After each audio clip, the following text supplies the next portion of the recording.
Boa tarde a todos. Tudo bem? Só alguns bem, alguns boa tarde. Que bom que você está aqui. É bom a gente estar no sábado juntos em família, reunidos para conviver um pouco juntos, né? Rever os amigos que a gente não vê durante a semana. Alguns têm contato só aqui. Que bom que você está aqui. Se você está nos visitando também, seja muito bem-vindo por estar aqui conosco. Se sinta bem-vindo em nosso meio. Nós estamos aí tratando de uns temas importantes, numa série importante aqui para a nossa igreja, para a Nova Semente especificamente, mas para a igreja cristã como um todo. E antes de a gente começar a abordar o tema, eu preciso contar uma coisa que aconteceu hoje pela manhã.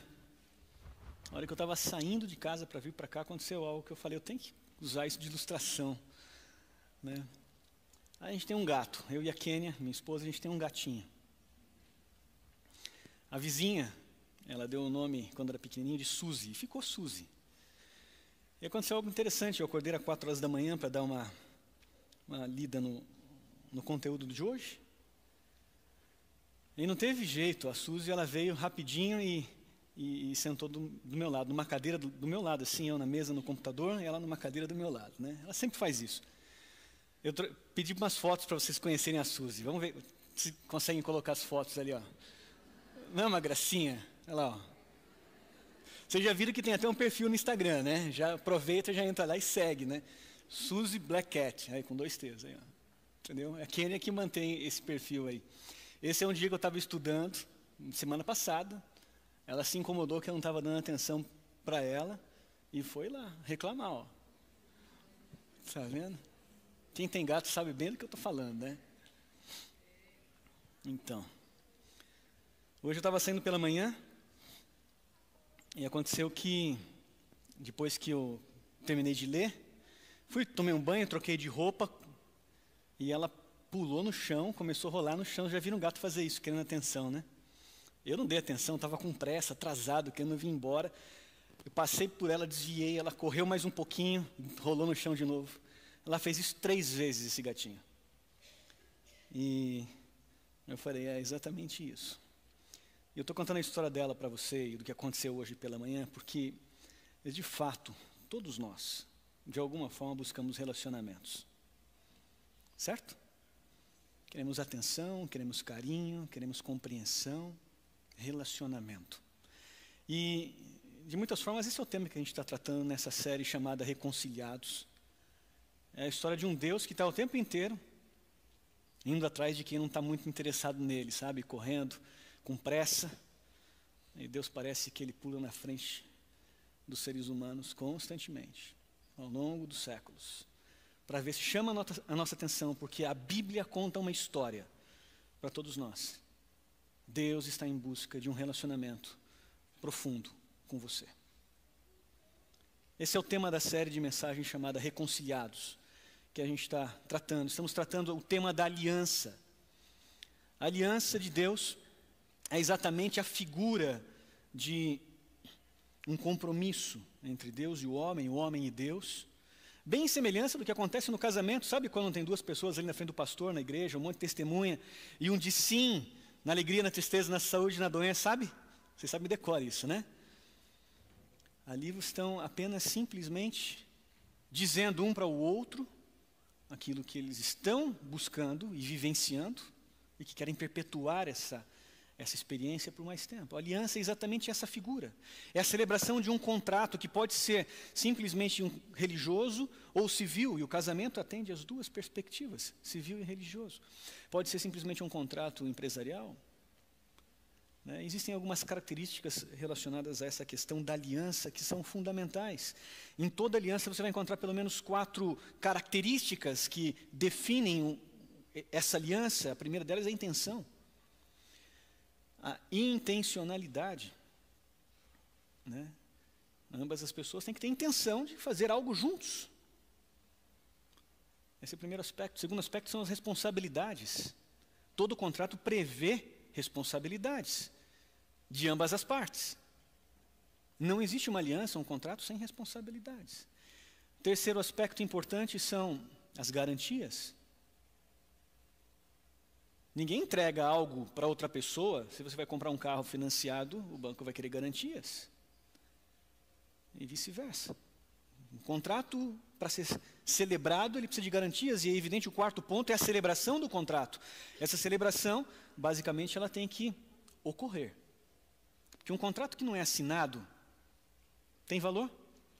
Um contrato que não tem o seu reconhecimento, falando de uma forma mais legal, num cartório, tem valor? Não, o contrato tem que ser celebrado, e a celebração é o momento onde as duas partes, juntas, diante de testemunhas, quem já assinou o contrato sabe, tem ali testemunhas, né? Tem que assinar também. Quando, diante de testemunhas, ambas as partes proferem os termos do contrato.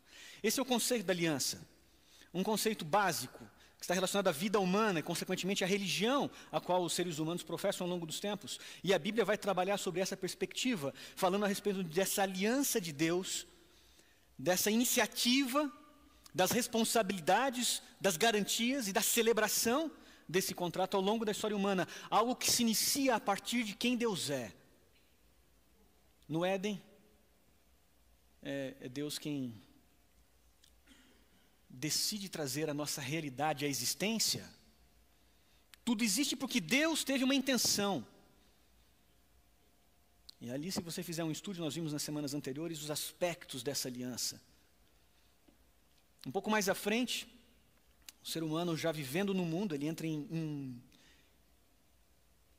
rebelião contra Deus, né? Ele decide caminhar além dos limites estabelecidos por Deus. Isso vai impactar profundamente a nossa realidade como um todo, não apenas do ponto de vista da experiência humana como indivíduo, mas toda a natureza e realidade do nosso mundo é impactada pelas escolhas que os homens e mulheres fazem ao longo dos tempos. E aí Deus, mediante uma promessa que um dia enviaria um libertador, é assim que é celebrado o primeiro aspecto dessa aliança na Bíblia. O segundo aspecto está relacionado ao momento que, agora que os seres humanos estão além dos limites estabelecidos por Deus, o mal está se proliferando numa velocidade absurda sobre a terra a partir de uma perspectiva simples. Quando a condição de Deus lá no Éden era a vida ou a morte, né? Relacionado à questão da obediência ou desobediência em relação àquilo que Deus tinha dito que era permitido ou não comer. Nesse contexto, a morte, que é o grande anúncio de Deus, como alerta, cuidado para não avançar além dos limites, essa morte, ela é introduzida na história humana, pelo menos a partir da história bíblica, não por um processo natural. A primeira morte na Bíblia não é fruto de um envelhecimento natural, mas é fruto da violência. Andar além dos limites estabelecidos por Deus promove a violência, e nós vimos nos primeiros capítulos da Bíblia a violência numa escalada absurda, levando uma civilização inteira à morte. E aí, ali num barco, Deus faz uma aliança novamente, dizendo que os seres humanos deveriam ficar tranquilos, porque Deus não permitiria uma nova destruição do seu mundo, pelo menos não com águas. Deus preservaria a humanidade de alguma forma. Essa é a segunda aliança. A terceira aliança está no convite para Abraão, o pai das 3 grandes religiões monoteístas da humanidade. Abraão vivia na cidade mais importante do seu tempo, e Deus o convida a ir ao deserto, em busca da cidade de Deus. E ele faz isso também mediante uma promessa. E nós vimos Deus celebrando essas alianças ao longo do tempo, e hoje a gente vai tratar de uma específica, a aliança do Sinai. Talvez uma das mais importantes. Todas são importantes, é evidente. Mas para a compreensão do texto bíblico, a aliança do Sinai, sem dúvida nenhuma, é a que traz luz, esclarecimento e entendimento a tudo que vai se passar na história da humanidade a partir do Êxodo. E o Êxodo é o primeiro evento da história bíblica. Bom, nós vamos ao texto. Eu convido você a abrir a sua Bíblia. É Êxodo capítulo 19. Êxodo 19, enquanto você acha. Queria que você curvasse a cabeça também, né? Não dá para fazer as duas coisas juntas. Mas vamos curvar a cabeça, vamos falar com Deus, e a gente vai para a leitura do texto. Senhor Deus, obrigado porque temos a oportunidade de, em liberdade, aqui em São Paulo, podermos abrir a Bíblia para extrair dela lições para a nossa vida. A gente vai estar estudando esse aspecto fundamental dessa busca tua em se relacionar conosco, e como nós podemos viver de forma profunda e intensa essa experiência que você propõe para a gente.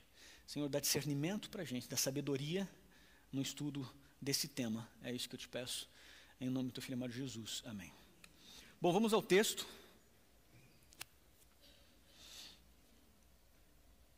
O texto é o verso 1 do capítulo 19.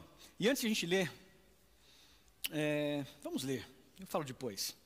Tudo bem? O texto diz o seguinte: no dia em que completaram 3 meses que os israelitas haviam saído do Egito, chegaram ao deserto do Sinai e acamparam ali diante do monte. Verso 3: logo Moisés subiu ao monte para encontrar-se com Deus. E o Senhor chamou Moisés do monte dizendo, e presta atenção no que Deus diz aqui, ele diz assim: diga o seguinte aos descendentes de Jacó e declare aos israelitas, abre aspas, vocês viram o que eu fiz ao Egito e como os transportei sobre as asas de águias e os trouxe para junto a mim.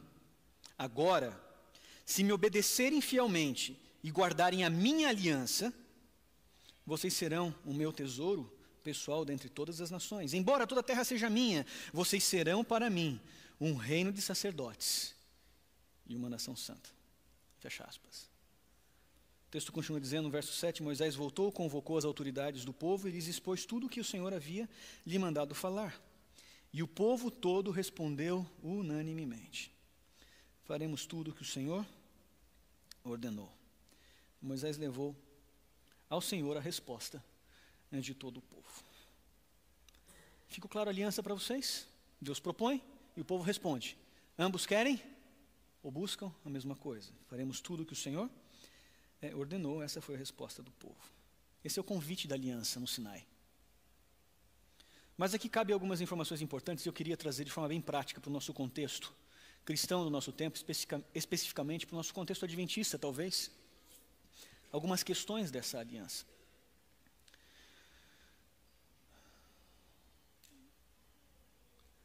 Sem dúvida nenhuma, de todos os temas da Bíblia, o Êxodo, o que inclui a aliança, nesse momento, é o ponto central, onde todos os elementos da história da humanidade narrada pelos autores desse livro trabalham.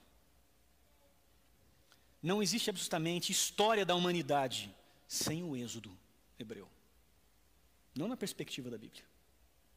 Existem alguns aspectos fundamentais. O Êxodo é o grande paradigma. Porque a partir desse evento que se começa a desenvolver uma tradição religiosa, da qual, em muitos aspectos, você pertence a ela. Mesmo do ponto de vista literário, porque o livro da Gênesis conta eventos que aconteceram antes, certo? Do Êxodo. Contam eventos que aconteceram antes. Mesmo do ponto de vista literário, é importante você compreender, e aqui talvez alguns tenham resistência em entender esse conceito, é que tudo que é narrado na Gênesis é narrado posterior, a partir do evento chamado Êxodo. Se você não entende isso, quem é o autor da Gênesis? Quem é o autor? Moisés. Ele escreveu isso quando? Moisés era alguém antes do Êxodo? Era alguém? Não. Toda a produção literária, se você vai a Gênesis, você encontra as marcas do Êxodo. Todos os autores bíblicos trazem as marcas da libertação em seus textos, em suas narrativas. Um exemplo disso na Gênesis é a história de Abraão, quando Deus convida Abraão a ir para onde? Para onde? Deserto. Marcas do Êxodo, da experiência que os hebreus estão vivendo no seu tempo. Poderia citar outras. É evidente que a partir do ponto de vista literário, o autor, quando propõe a Gênesis, antes da grande história, desse grande paradigma do evento Êxodo, o autor, quando propõe a Gênesis, ele propõe a partir de uma construção. Moisés, como autor de 5 livros, no final da sua narrativa, ele está querendo que o leitor chegue a uma conclusão, chegue a um entendimento. Por isso, a Gênesis é posicionada antes, mas efetivamente essas histórias, elas são frutos de uma experiência que a nação de Israel está tendo com Deus, e essa experiência se dá no deserto, a partir da libertação. Tudo bem até aqui? Está dando para acompanhar? O contexto do Êxodo.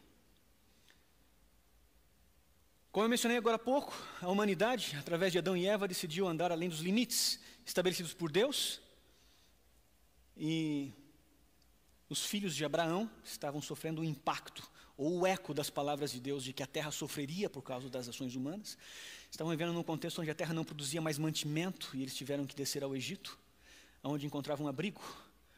A terceira geração depois de Abraão vai ao Egito, e ali encontram um dos descendentes de Abraão na posição de vice-rei. Aqui cabia um capítulo específico para a história de José, que a gente não vai avançar hoje. José foi traído, certo? Foi traído, humilhado.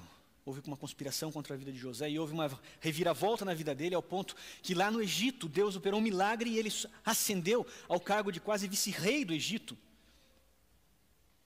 E agora a família de Abraão, os descendentes, depois de serem perdoados por José, são levados ao Egito, e 8 gerações se passam. E eles vivem em liberdade no Egito, se culturalizam, se misturam. Os valores, crenças, paradigmas do Egito agora fazem parte da cultura do povo hebreu, que reside numa sociedade altamente politeísta, ausente das perspectivas de um Deus criador, como entendemos na Bíblia. No final da 8ª geração, por volta da 8ª geração, segundo o que a gente encontra em alguns comentários bíblicos, sobe um novo rei que não conheceu a José e que agora impõe a opressão sobre os descendentes de José. Ele reage à ameaça imposta pelos israelitas, pelo crescente número de israelitas em seu território. Muitos estrangeiros em seu território. E esse rei então responde a essa ameaça com uma política de exclusão a esses estrangeiros. Você já viu alguma política parecida com isso hoje? Já viu? Recentemente o governo americano, com uma política contra os estrangeiros, em paralelo à Inglaterra, com uma política semelhante e outros países da Europa. E isso levanta uma pergunta: será que nós não estamos diante de um novo êxodo?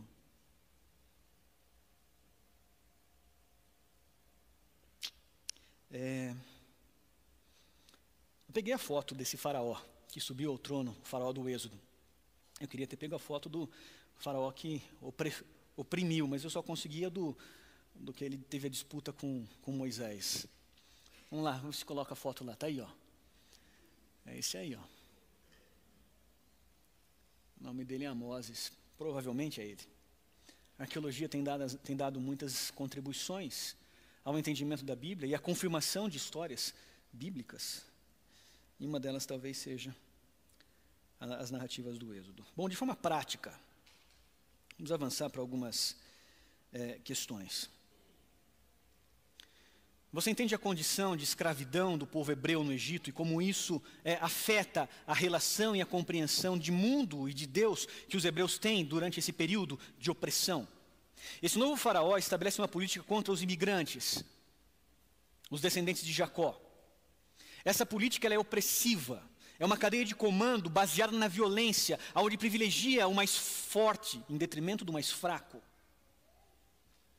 Aqueles que são oprimidos são levados a trabalhar de sol a sol, dia após dia, fabricando tijolos para o faraó, para que ele construísse as suas cidades.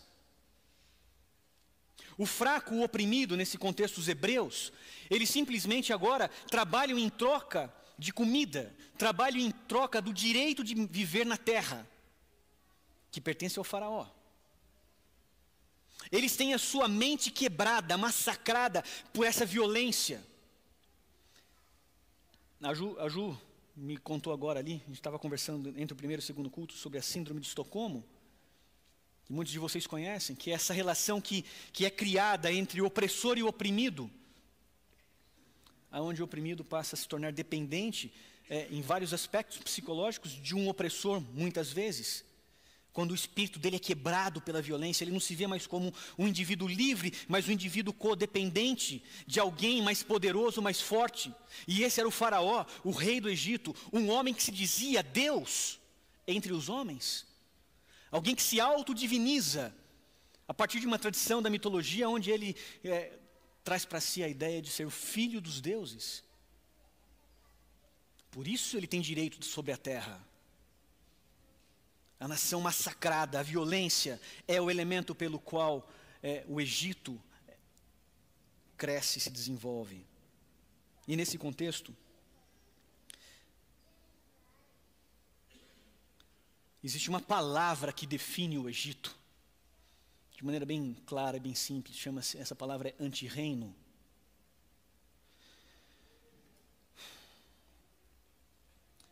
O Egito é o antirreino.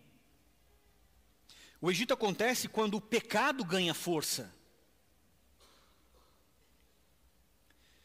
O Egito acontece quando o pecado se torna estruturado, quando ele se torna incrustado na cabeça das pessoas, da sociedade. O Egito mostra com que facilidade nós, seres humanos, nos prostramos diante de qualquer manifestação de poder fundamentado na violência. E eu não preciso explicar muito para vocês que moram aqui em São Paulo, vocês sabem bem como que funciona a violência em nossa cidade. O Egito fala de políticas que desfavorecem os peregrinos da terra. Entretanto, existe uma ruptura, porque Deus, nesse momento, levanta então um libertador, Moisés. O texto de Êxodo, capítulo 3, versos 7 a 9, diz o seguinte, que Deus tenho visto a opressão do meu povo, tenho escutado o seu clamor, desci para livrá-los. Tenho visto como os egípcios o oprimem. Existe uma ruptura. Deus agora envia um libertador aos hebreus. E aqui começa o grande paradigma do Êxodo. Os hebreus são libertos da escravidão egípcia. Esse é o contexto. Vão ao deserto. 3 meses de caminhada, chegam ao Sinai. E agora Deus chama Moisés, que é o texto que a gente acabou de ler, e faz uma proposta para Moisés. Moisés vai lá, faz 2 coisas para com o povo. Primeira coisa, lembra eles do que eu já fiz por eles. Vai lá, mostra, lembra ele como eu os transportei como asas de águia, e os trouxe aqui, junto de mim. Primeira coisa, recorda o que eu já fiz. A libertação que eu já concedi há 3 meses. A forma como eu lidei com o opressor. Recorda eles disso. E não esquece, faz a segunda coisa. Convida o povo, fala que eu estou ansioso para ter um relacionamento mais profundo com eles. Eu quero estabelecer uma aliança com eles. Eu quero que o povo, que agora é liberto, porque eu os libertei, se torne meu tesouro pessoal. E se eles toparem, deixa claro os critérios. Se eles toparem a aliança, o critério é simples. Eles vão ser para mim uma nação santa e um reino de sacerdotes. Esses são os critérios da aliança, os termos da aliança. Eu quero um relacionamento com o povo, que já libertei. E se eles toparem, eu vou tê-los, eu vou vê-los como uma nação santa e um reino de sacerdotes. A história conta que Moisés contou ao povo, e nós lemos no texto que o povo disse, faremos tudo que o Senhor disser, mas evidentemente não fizeram. Se você conhece um pouco a história do Êxodo, você sabe que 40 dias depois desse momento, o povo estava ali adorando um bezerro de ouro feito pelos líderes daquela nação, naquele contexto do deserto. Numa declaração pública explícita de que recusaram a aliança. Poucos dias depois. Entretanto, Deus convida o povo a uma experiência profunda. E no momento que o povo diz, sim, faremos tudo o que o Senhor disser, o que acontece é que Deus vira para Moisés e fala, Moisés, então faz o seguinte, isso você vai encontrar na sequência do texto. Volta lá, consagra o povo, manda eles lavarem as vestes, se prepararem, porque eu terei um encontro com o povo. Isso é evidente porque uma vez que agora não mais Moisés era só sacerdote, agora toda a nação é sacerdote. Então Deus pode tratar a nação da mesma forma que trata Moisés, e é por isso que Deus, ao invés de falar com Moisés, agora que eles aceitaram a aliança e que Deus os considera sacerdotes, Deus trata diretamente com o povo. E aqui nós temos talvez a maior singularidade na história das religiões mundiais, o momento onde uma divindade fala de forma coletiva a um grupo de pessoas. Deus trata a nação de Israel dentro dos termos da aliança, como seus sacerdotes. Mas o que isso de fato significa? O que significa ser nação santa? O que significa ser um reino de sacerdotes?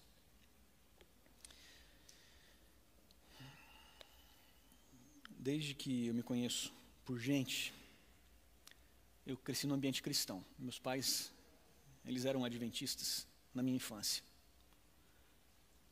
E conforme eu fui estudando a Bíblia, sozinho, em casa, lendo, ouvindo uma pregação aqui, lendo um livro ali, fazendo aula sobre os assuntos relacionados à Bíblia, eu fui ficando incomodado com... Na verdade, começou a acontecer uma dissonância dentro de mim.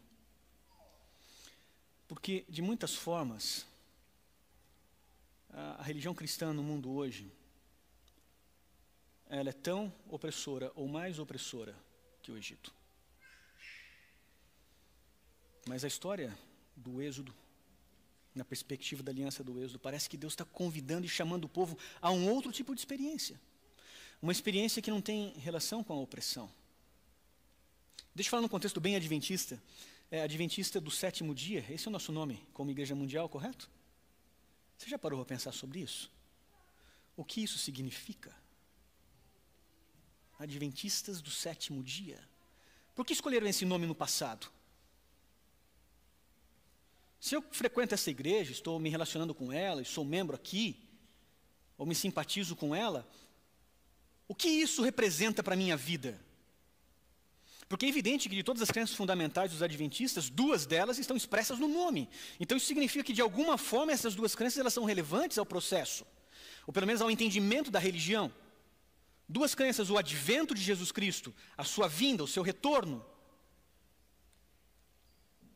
e o sétimo dia.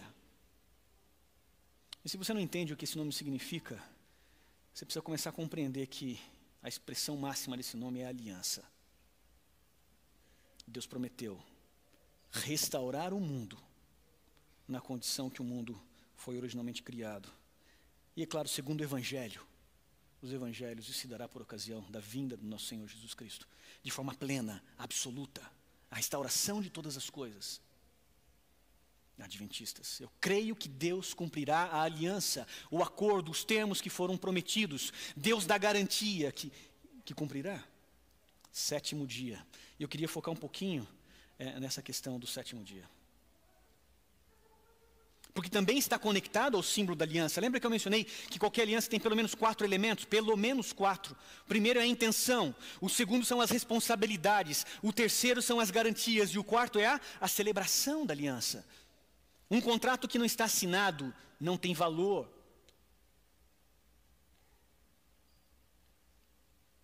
A celebração da aliança. E é nesse contexto que talvez o sétimo dia precisa ser entendido, no devido lugar dele.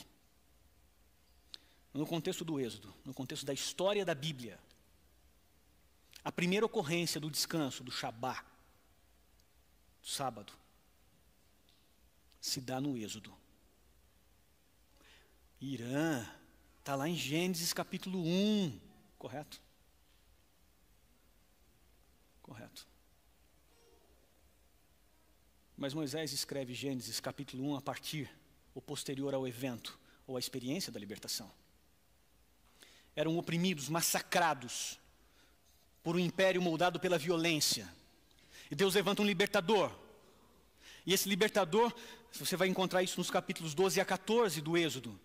Do livro do Êxodo. Deus fala que eles devem se preparar, tem um ritual de preparo antes da partida. Eles devem lavar as vestes, devem preparar o alimento, devem estar prontos, porque no dia seguinte, quando o sol raiasse, num dia específico que Moisés havia determinado o que aconteceria, eles entrariam no descanso, no Shabá. Eles entrariam no descanso da opressão. Eles deixariam de ser escravos. É evidente que essa experiência de libertação marca a identidade de Israel. Tudo em Israel está conectado a essa experiência libertadora. Essa é a história. É assim que começa a história da Bíblia. É assim que começa a Torá. E agora que eu sou livre, me sinto liberto, eu não posso me esquecer disso. Daí a celebração. Daí a necessidade de celebrar o tempo todo. Daí o sábado.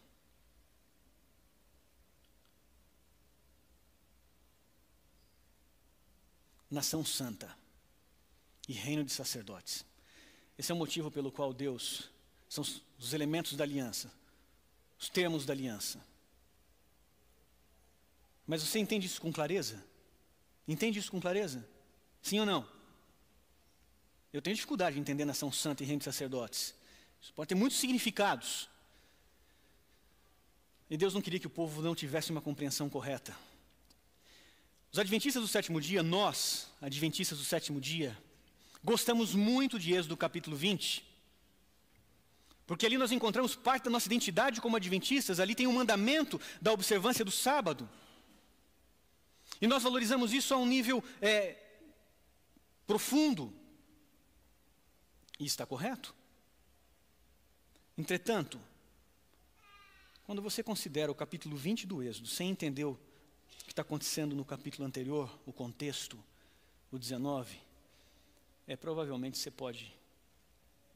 vai correr o risco de talvez estar vivendo uma experiência religiosa relacionada a essa observância do sábado, completamente diferente daquilo que foi proposto.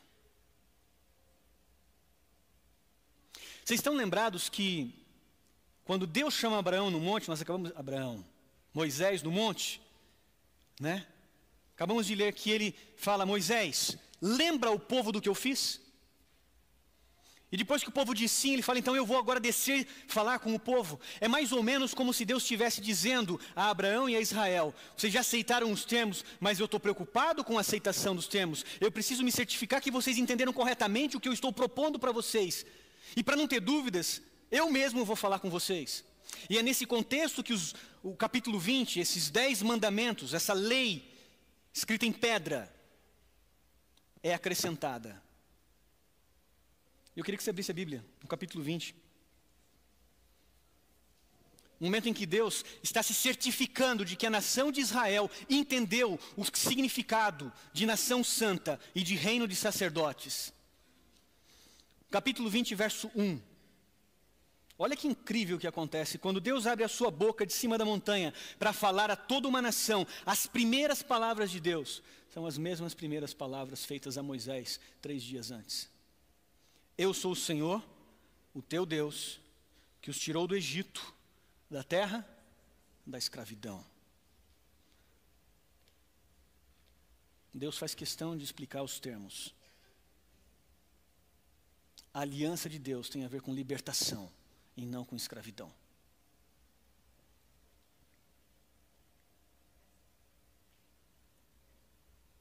Nação santa. O conceito de santidade no Antigo Testamento não tem a ver com algo exclusivo, separado, excluído. Muito pelo contrário. À luz do livro de Miqueias, o conhecer a Deus te leva a uma condição de santidade. E essa condição de santidade está relacionada a 3 elementos: o ouvir, o andar e o fazer. É quem ouve a Deus, é quem anda nos caminhos de Deus, e é quem faz aquilo que Deus propõe, é que é considerado santo. Na perspectiva do Antigo Testamento, santidade não tem a ver exclusivamente com ausência de pecado. Santidade tem a ver com presença de propósito. Tanto que no processo de consagração sacerdotal, lá naquele tempo, quando um sacerdote ia ser separado, consagrado a Deus, era tocado na ponta dos dedos da mão, na ponta das orelhas e na ponta dos pés, como um símbolo desse processo de serviço. Santidade tem a ver com missão, com ser enviado ao mundo. E aqui entra o contexto das nações, porque não é apenas alguém santo, mas é uma nação santa. Porque diante das nações da humanidade, que eram moldadas pela opressão, pela violência, Deus levanta um outro tipo de nação, não moldado pela ganância, pelo poder corrupto, pela injustiça. Os hebreus haviam experimentado o Egito, e Deus os convida para ser o anti-Egito. Estender a libertação ao mundo. E um parênteses aqui. É só você olhar para a história de Jesus Cristo, que você vai encontrar ele o tempo todo em seu ministério libertando pessoas, ou da doença, ou do pecado, ou do sofrimento, até mesmo da religião. Fecha parênteses. Esse é o conceito de nação santa.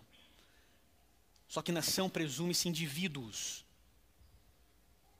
A nação não é uma instituição lançada ao mundo, mas são indivíduos lançados ao mundo, e evidentemente sacerdotes. Por que sacerdote? Porque o sacerdote é o referencial daquilo que é santo.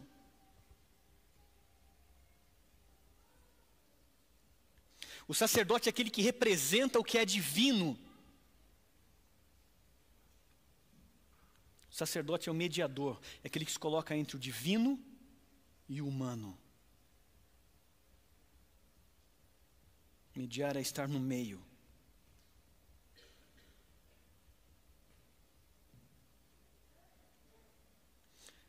Deus convidou a nação de Israel a uma aliança.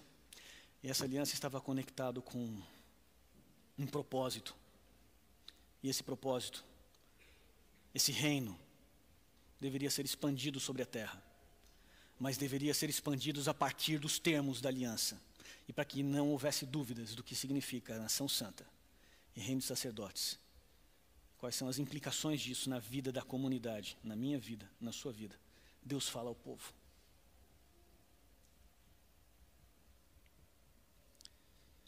De maneira rápida, sem se aprofundar demais nesse tema. O primeiro mandamento, uma das sessões da Bíblia que os 10 mandamentos são sessões que a gente aprende quando criança. Eu decorei uma das primeiras, Salmo 23, os 10 mandamentos foram as primeiras. Acho que muitos que são cristãos tiveram experiências parecidas. O primeiro mandamento, você sabe qual é? Fala comigo. Não terás outros deuses diante de mim. Você entende o que isso significa? Já escutei muitos sermões sobre o primeiro mandamento. Mas à luz do contexto onde uma nação está sendo oprimida e escravizada num sistema de violência instituído por um homem autodivinizado chamado Faraó, onde eles tiveram o espírito quebrado, a mente quebrada, a alma quebrada, tornaram-se dependentes do Faraó. Não conseguiam enxergar uma vida sem a subsistência que vem desse poder opressor. Aconteceu algo parecido comigo em casa, uns anos atrás. Tive a casa invadida, eu morava com meus pais na época, então há muitos anos atrás. Tive a casa invadida por assaltantes no momento que estavam reunindo um pequeno grupo na minha casa para orarem e estudarem a Bíblia. 2 assaltantes armados. Evidentemente, hoje, olhando a história de longe, todo mundo ficou refém. Fazia o que eles mandavam, porque queríamos preservar a nossa vida. Estávamos dispostos a fazer tudo para preservar a vida. É essa relação que a opressão e a violência produzem no ser humano. Deus está virando para o povo hebreu e falando, olha, o Deus de vocês, o Faraó, é opressor. Eu sou o libertador. Então presta atenção. Não sejam idiotas. Não sejam burros. Não queiram voltar para o Egito. Eu sou o libertador. Mas você conhece a história, não conhece? Os hebreus estavam o tempo inteiro querendo voltar? Voltar para o Egito. Voltar para o Egito. Segundo aspecto. Segundo termo da aliança. Não farás para ti nenhuma imagem de escultura, nem semelhança alguma do que há em cima no céu, nem embaixo da terra, nem nas águas debaixo da terra. Não se encurvem a elas em adoração, porque eu sou o Senhor, o seu Deus. Entende os termos da aliança? A questão aqui não é o ídolo. A questão é aquilo que a nação de Israel representa. A nação foi convidada a Deus para ser uma nação santa e um reino de sacerdotes, à luz daquilo que Deus fez lá no Éden, quando faz o homem à sua imagem e semelhança, e dá ao homem a terra para que o homem domine sobre a terra. Deus está querendo dizer a todo ser humano que o propósito e o sonho de Deus para a vida humana é que seres humanos sejam a imagem de Deus, sejam representantes de Deus andando sobre a terra. E aqui no Êxodo, o que Deus faz de novo é trazer de volta o seu propósito à nação. A nação está sendo enviada diante das nações para representar a Deus como seus sacerdotes. Por isso, não existe sentido algum em você construir um objeto que represente a Deus, porque nos termos da aliança, quem representa a Deus é você.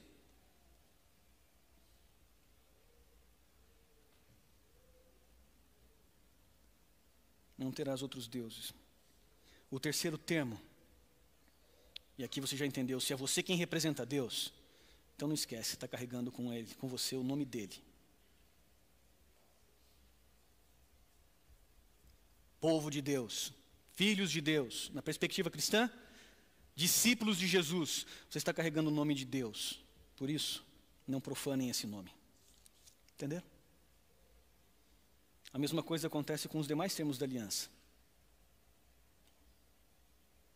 Mas eu queria focar, para a gente finalizar aqui, nessa questão do sábado. Porque uma aliança que não é celebrada, ela não tem valor. É evidente que lá na criação, o descanso é o descanso das atividades. É evidente. E a criação é tão importante no processo que ela está implicada no próprio mandamento do sábado, com uma referência, com uma ilustração. Se o próprio Deus descansou, vocês, meu povo, também devem. Só que no contexto do Êxodo, o descanso tem a ver com o livramento, a libertação da opressão. Com a libertação de Deus. O problema é que a gente gosta do Egito. O tempo inteiro a gente gosta do Egito, mesmo vivendo em 2018, a gente continua gostando do Egito.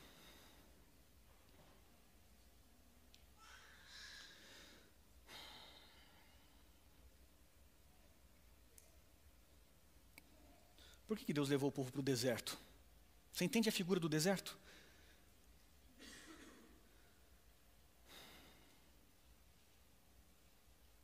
O povo não quis ficar no deserto.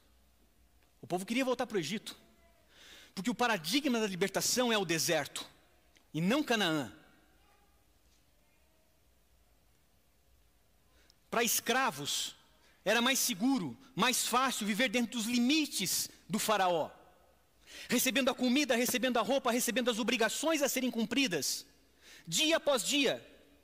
Eu não sou responsável pela minha vida, eu sou mantido pelo poder dominante, que é um poder opressor, o faraó, mas eu prefiro isso do que o deserto, porque o deserto propõe possibilidades. Mesmo na presença de Deus, o deserto propõe possibilidades. O hebreu olhava para o deserto e encontrava diversos caminhos que ele podia seguir. E ele sabia que o caminho que ele escolhesse tinha implicados por trás desse caminho consequências. Se ele errasse o caminho, não apenas ele poderia perecer no deserto, mas sua família poderia perecer no deserto. Lidar com liberdade é difícil. Experimentar a liberdade de forma plena é para gente grande. Gente que sabe o que quer, gente que sabe para que veio. Gente que entende o propósito de Deus para suas vidas.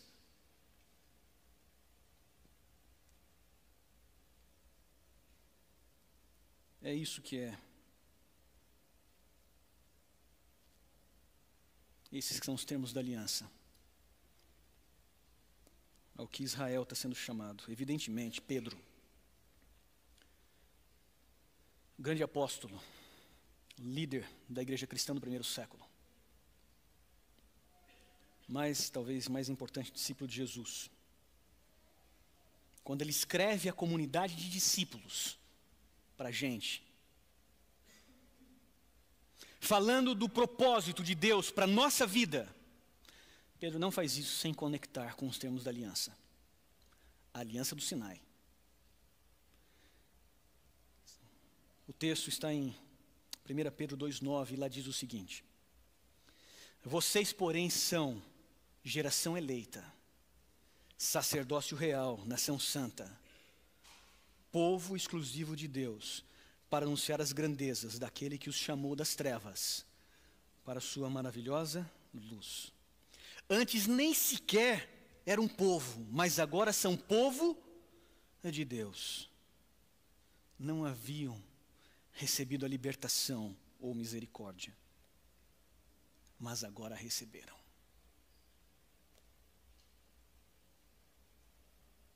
Pedro entende, porque nós como cristãos somos chamados, para que nós como cristãos somos chamados. Pedro entende. Nação santa, reino de sacerdotes, a condição não mudou. Por isso talvez o Êxodo seja o maior evento da história bíblica, o maior paradigma sobre qual toda a religião, inclusive o cristianismo, está fundamentado. O único evento que vem ofuscar o valor do Êxodo é o advento de Jesus Cristo e seu ministério pascal.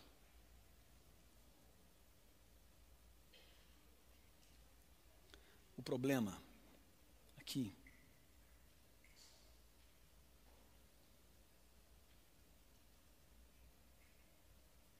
é a mentalidade.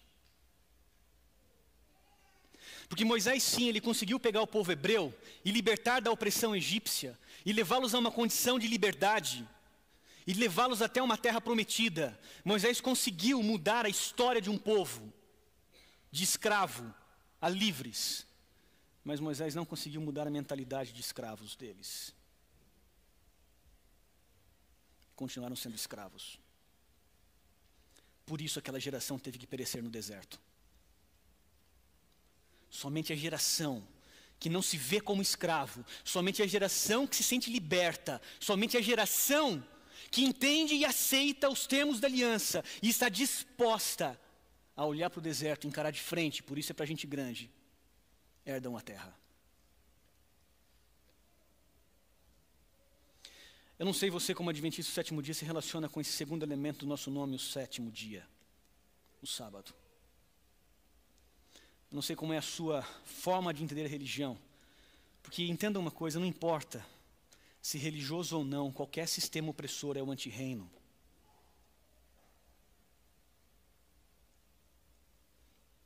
Deus nos chama para uma experiência de liberdade. Uma religião que expressa liberdade, que estende essa libertação ao mundo. Mas para isso você tem que se sentir livre. Você tem que ser verdadeiramente livre. É claro, em Jesus Cristo.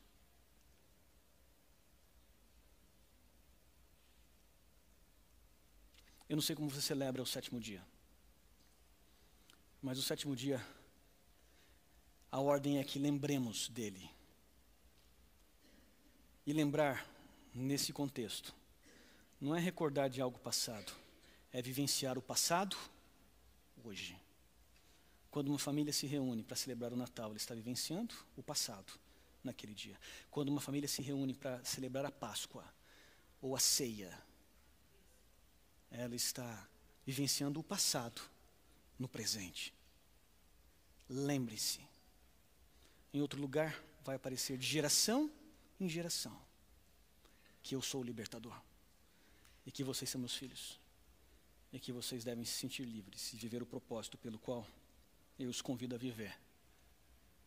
Serem o meu tesouro pessoal, é isso que Deus diz, nação santa e reino de sacerdotes. Deus possa abençoar você, que a experiência de você com o sábado seja muito maior do que simplesmente um ritual religioso que a gente faz aqui todas as manhãs e tardes, mas que ele possa ser algo sagrado, santo, separado, e que a libertação possa ser estendida ao mundo através de quem você se torna, quem você é, porque agora você entende que seu papel é ser um sacerdote. Sacerdócio tem a ver com ações, atitudes, identidade, como representantes daquele que é o nosso Deus. Deus possa abençoar vocês.